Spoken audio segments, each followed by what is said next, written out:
News India live TV. खबर है उत्तर प्रदेश के जिला बहराइच के कस्बा नवाबगंज में दिवंगत पत्रकार रतन सिंह को 2 मिनट का मौन धारण कर पत्रकारों ने दी श्रद्धांजलि तथा बैठक में पत्रकारों ने पत्रकारों की सुरक्षा के लिए सरकार से मांग की।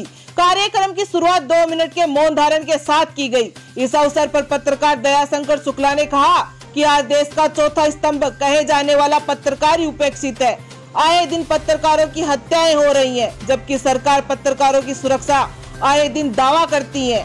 वहीं बैठक को संबोधित करते हुए बेनकाब भ्रष्टाचार समाचार पत्र के संपादक RK वर्मा ने कहा, बलिया जिले के फेफना में सारा टीवी के पत्रकार रतन सिंह की हत्या निंदनीय है। उन्होंने कहा कि आए दिन पत्रकार की हत्याएं हो रही हैं, सरकार उनके परिजनों को सहारा देकर मुंह बंद करवा देती है। उन्होंने कहा कि सहायता नहीं, पत्रकारों को सुरक्षा की जरूरत है। उन्होंने कहा कि पत्रकारों की जान की कीमत क्या चंद रुपए है। संपादक RK वर्मा ने कहा कि सरकार पत्रकारों की सुरक्षा सुनिश्चित करे। श्रावेंद्र शर्मा ने कहा कि आज देश के चौथा स्तंभ पत्रकार ही पीड़ित है। अगर थाने में वह अपनी फरियाद लेकर जाता है तो उसकी सुनवाई नहीं होती है।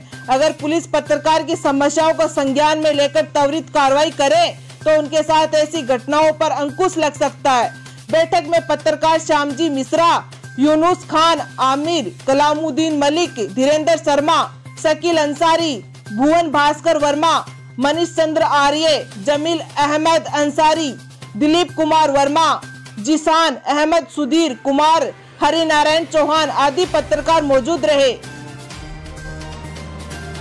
पत्रकारों पे हो रहे लगातार हत्या और महीने में कम से कम लगातार 3-4 हत्या पत्रकारों की हो चुकी है।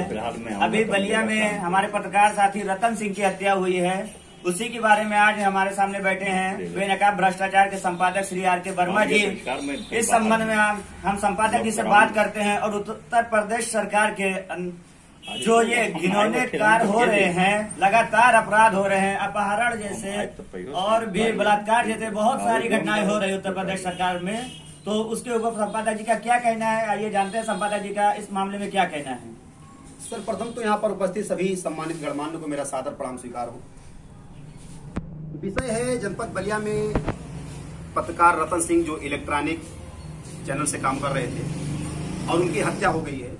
फिलहाल उस पे जो मामले हैं वो विचाराधीन हैं, लेकिन उसी से कुछ बिंदु सामने निकल कर आ रहे हैं जिससे कई चीजें सामने प्रकाश में आ रही हैं। उस पर अभी इन्वेस्टिगेशन का विषय है, इन्वेस्टिगेशन पुलिस कर रही है।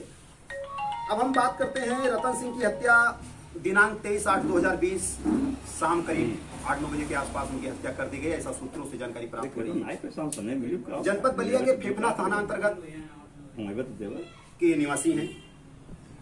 फिलहाल इस विषय पर सरकार ने अभी तक 6 लोगों की गिरफ्तारी का संदेश दिया है और 10 लाख रुपए उत्तर प्रदेश सरकार ने इसकी घोषणा की है कि इन्हें 10 लाख रुपए मिलना चाहिए। रतन सिंह इलेक्ट्रॉनिक मीडिया के बहुत ही सराहनीय पत्रकार थे, जिनके साथ ऐसी घिनौनी कृत्य की गई है। ये काफी निंदनीय विषय है और चिंतनीय विषय भी है हम सभी के लिए। परिवार का आरोप है कि पत्रकार को जो परिवारीजन है हमारे रतन सिंह के, उनको प्रधान के भाई सोनू ने बुलाकर अपने घर और उनकी हत्या करवा दी। ये परिवारीजन का आरोप है कि प्रधान का भाई ही मेन आरोपी मानती है। जो रतन सिंह का परिवार है वो मेन आरोपी प्रधान को मानती है, क्योंकि उनके घर पर बुला करके एक साजिश के तहत इनकी हत्या की गई। इसी क्रम में प्रधान के साथ अन्य लोग भी पुरानी रंजिश होने की बात सामने निकल कर आ रही है। वहीं पर एक तरफ पत्रकार परिवार को 10 लाख और कठोरतम कार्रवाई के आदेश जारी कर रही है उत्तर प्रदेश सरकार, और वहीं दूसरी तरफ DIG आजमगढ़ सुभाष चंद्र दुबे का कहना है कि यह मामला पत्रकारिता का नहीं, जमीनी संग्राम का है। तो जिस प्रकार मामला ये हत्या हो रही है, उत्तर प्रदेश सरकार मुआवजा दे रही है, लेकिन जो उत्तर प्रदेश सरकार ने पत्रकारों के हित में जो फैसला लिया था, तो क्या वो फैसला जमीनी हकीकत पे सही है? सरकार को मालूम है कि ये जमीनी हकीकत पे सही है, या तो फिर सरकार दिखावा कर रही है पत्रकारों के साथ में? देखिए, पत्रकार कैसा भी हो, लेकिन पत्रकार था और वो देश का चौथा स्तंभ है, भीड़ का हिस्सा नहीं। पत्रकार के साथ दिन ब दिन ये घटनाएं घट रही हैं। अभी ज्यादा से ज्यादा मुझे लग रहा है 1-1.5 महीने पहले ही दिल्ली हत्याकांड जो काफी चर्चित का विषय था, सभी लोग जान रहे थे। सरकार एक तरफ दावा कर रही है कि पत्रकारों को धमकाने वाले सीधा जाएंगे जेल। काफी प्रतिष्ठित चैनल वालों ने प्रकाशन भी किया है इस विषय का, लेकिन ये किस हद तक सही है ये बात समझ में नहीं आ रही है। एक तरफ सरकार दावा कर रही है कि पत्रकारों को धमकाने वाले जेल जाएंगे और दूसरी तरफ पत्रकारों को जान से मार देने वाले खुलेआम घूमते हैं। ये अपने आप में बहुत बड़ा सवाल है। सबसे अहम भूमिका तो ये आती है कि 10 लाख रुपए दे देने से पत्रकार की भरपाई नहीं हो जाती है। हम अपनी जान को जोखिम में डाल करके कड़ी धूप में मेहनत करते हुए हम सरकार की योजनाओं को जनता तक पहुंचाते हैं और जनता की आवाज को शासन तक पहुंचाते हैं, और इस बीच हमें काफी कठिनाइयों से सामना करते हुए काफी कांटों से गुजरना पड़ता है, और लेकिन हम सहन करते हैं, गुजरते हैं।